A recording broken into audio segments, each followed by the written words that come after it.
তুফান, okay ready করেছি। আসসালামু আলাইকুম ভাই। তুমি চাইলে আমরা শুটিং এ যেতে পারবো।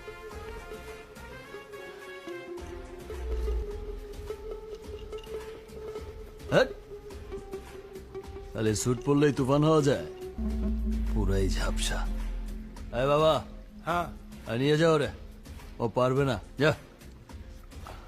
আমি পারবো ভাই, আমাকে একটা সুযোগ দিয়ে দেখেন, আমি পারবো ভাই। পারবি? জি ভাই।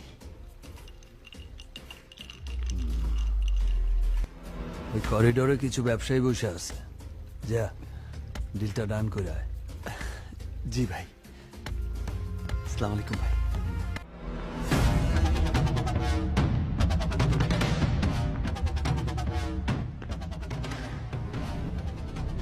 ব্যবসা করতে চাইলে 70%। Deal done. হিংস্র লহর